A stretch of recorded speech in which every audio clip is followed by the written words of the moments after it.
Hello everyone, welcome to knowledge plus. इस video में हम आज के करंट अफेयर को देखने जा रहे हैं। आज यानी 3 मई 2020 के करंट अफेयर को देखने जा रहे हैं एमसीक्यू के माध्यम से। तो आइए शुरू करते हैं आज का लेक्चर। सबसे पहला क्वेश्चन है कि which IIT has developed face shield, यानी कि एक फेस शील्ड डेवलप किया गया है। किस आईआईटी के द्वारा डेवलप किया गया है? IIT Kanpur, IIT Bombay, IIT Jammu या आईआईटी खड़गपुर? तो इसका सही आंसर होगा आईआईटी जम्मू। ये आईआईटी जम्मू के द्वारा डेवलप किया गया है, लेकिन इसका सही आंसर होगा सी। आईआईटी जम्मू के द्वारा अभी फेस शील्ड एक डेवलप किया गया है। नेक्स्ट क्वेश्चन है, at which station leg operated sanitizer machine has been installed by Indian railway, यानी भारतीय रेलवे के द्वारा किस स्टेशन पे पैर से चलने वाला इंडियन सैनिटाइजर मशीन, यानी कि जिसे हाथ न लगाना पड़े, पैर से उपयोग में लाया जाने वाला सैनिटाइजर मशीन लगाया गया है इंडियन रेलवे के द्वारा। कौन से स्टेशन पर लगाया गया है? ऑप्शन देखते हैं। फर्स्ट है सीएसटी मुंबई, यानी छत्रपति शिवाजी टर्मिनल मुंबई। हजरत निजामुद्दीन, ये दिल्ली का स्टेशन है हजरत निजामुद्दीन। हावड़ा या पुणे? तो इसका सही आंसर होगा हजरत निजामुद्दीन, यानी कि इसका सही आंसर होगा बी, हजरत निजामुद्दीन।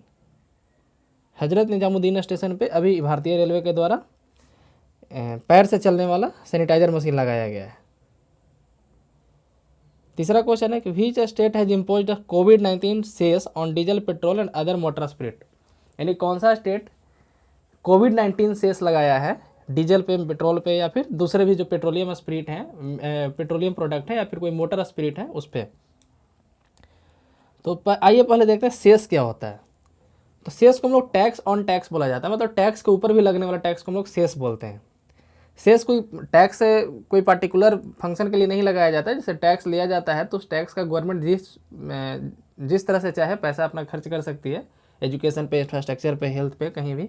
लेकिन सेस जिस काम के लिए लिया जाता है, जैसे यहाँ पे बताया गया कोविड-19 सेस, यानी कि इस सेस से जो भी पैसा कलेक्ट होगा, जो भी राशि आएगी, वो कोविड-19 के उपचार के लिए ही किया जाएगा, या तो मरीज में, या फिर दवाई के लिए, या फिर कोई सामान खरीदने के लिए, या डॉक्टर को पेमेंट करने के लिए। तो इस तरीके से उसका जो भी पैसा खर्च होगा कोविड-19 यानी कि कोरोना वायरस से लड़ने में ही खर्च होगा। तो सेस कोई पार्टिकुलर पर्पस के लिए लिया जाता है, जैसे एजुकेशन सेस, यानी जो एजुकेशनल पर्पस के लिए लिया गया, वहाँ से जो पैसा आएगा वो बच्चों के एजुकेशन पे ही खर्च होगा। हेल्थ और भी डिफरेंट तरह का सेस लिया जाता है, डिफरेंट टाइप पे, डिफरेंट तरह तरह के, तो उसी को हम लोग सेस बोलते हैं। तो यानी कि टैक्स के ऊपर भी जो टैक्स लगता है उसको हम लोग सेस बोलते हैं। तो यहाँ पे वही पूछा गया है कि डीजल पे, पेट्रोल पे और भी पेट्रोलियम प्रोडक्ट पे कौन सा स्टेट अभी सेस लगाया है? तो ये सेस लगाया गया है नागालैंड के द्वारा, यानी कि आंसर होगा ए, ये नागालैंड के द्वारा। नागालैंड अभी डीजल और पेट्रोल पे सेस लगाया है। सेस क्या होगा आप समझ गए होंगे। नेक्स्ट है YES program has been started by, YES program किसके द्वारा स्टार्ट किया गया है? तो ये प्रोग्राम स्टार्ट किया गया है, फर्स्ट ऑप्शन है नीति आयोग, डीआरडीओ, इसरो और department of science and technology. तो स्टार्ट किया गया department of science and technology Indian government के द्वारा, मतलब इंडियन गवर्नमेंट का जो department of science and technology है उसके द्वारा यस प्रोग्राम को स्टार्ट किया गया है। World tuna day celebrated on, world tuna day कब सेलिब्रेट किया जाता है? यहाँ पे ट्यूना एक मछली का नाम है। ट्यूना एक तरह का मछली होता है जो समुद्री मछली है, मैराइन फिश है, और ये यूज़ किया जाता है खाने में। तो इसके घटते पॉपुलेशन को देखते हुए ट्यूना डे मनाया जाने लगा। तो वर्ल्ड ट्यूना डे कब मनाया जाता है? तो इसका सही आंसर है 2 मई, यानी कि 2 मई। Question number B, sorry option B, 5 का आंसर है बी। आइए क्वेश्चन नंबर 6 देखते हैं। Kisan Sabha app has been launched by, Kisan Sabha app किसके द्वारा लॉन्च किया गया है? तो फर्स्ट ऑप्शन है CSIR, NITI Aayog, ministry of agriculture या नन ऑफ दिस, यानी इनमें से कोई नहीं। किसान सभा ऐप किसके द्वारा लॉन्च किया गया है?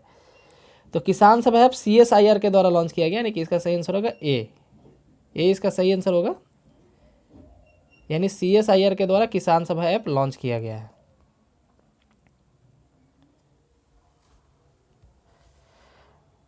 Which countries cricket team is on the top of ICC test ranking, ICC के द्वारा हाल ही में भी टेस्ट रैंकिंग जारी किया गया है। तो यहाँ पे वही पूछा जा रहा है कि किस कंट्री के क्रिकेट टीम के द्वारा ICC के रैंकिंग में, टेस्ट रैंकिंग में टॉप किया गया है। जैसे आपको पता होगा पिछले लगभग 3 साल से इंडिया टॉप पे था, लेकिन अभी कुछ मैच में इंडिया हार का सामना करना पड़ा इंडिया को, और अभी बहुत दिन से मैच हो नहीं रहा है इंडिया में।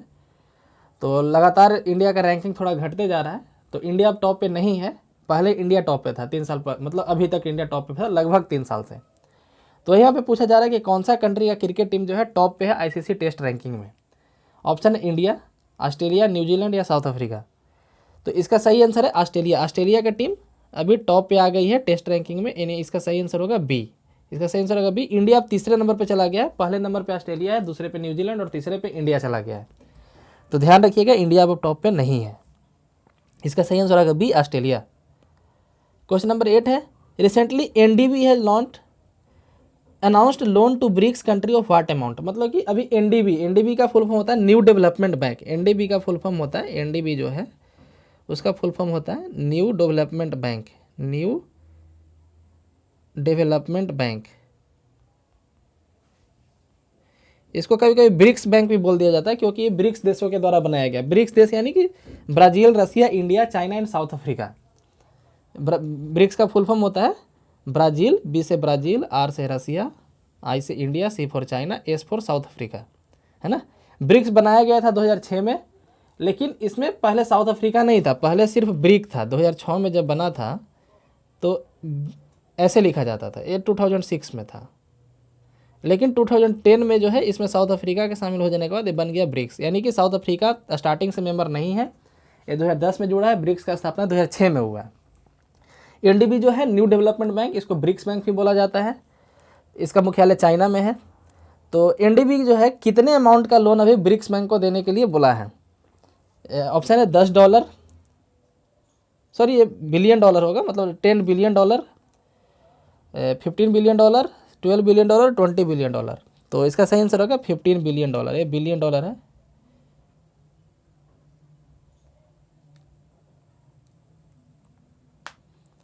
क्वेश्चन नंबर 9 है,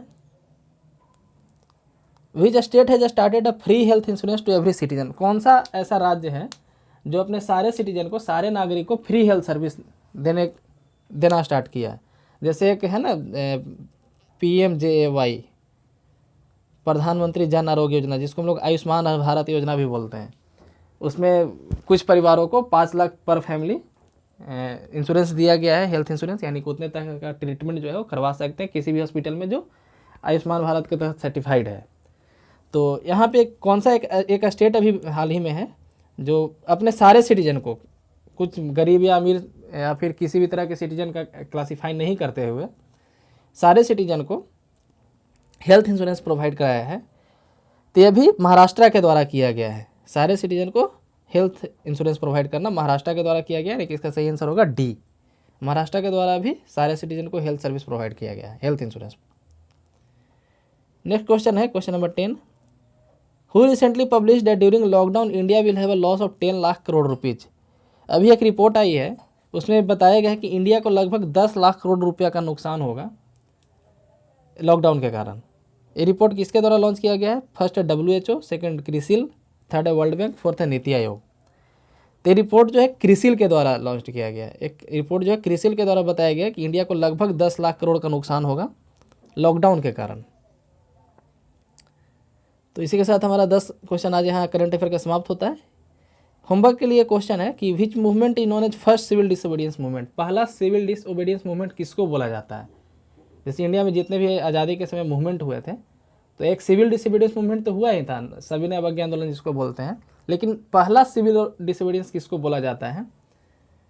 तो ऑप्शन है नॉन कोऑपरेशन मूवमेंट यानी कि असहयोग आंदोलन, चंपारण मूवमेंट, चंपारण सत्याग्रह, चौरी चौरा मूवमेंट, या फिर क्विट इंडिया मूवमेंट यानी भारत छोड़ो।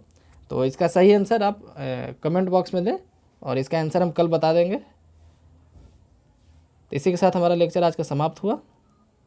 कमेंट में आंसर ज़रूर दें। यदि चैनल पर नए हैं तो चैनल को सब्सक्राइब करें। धन्यवाद।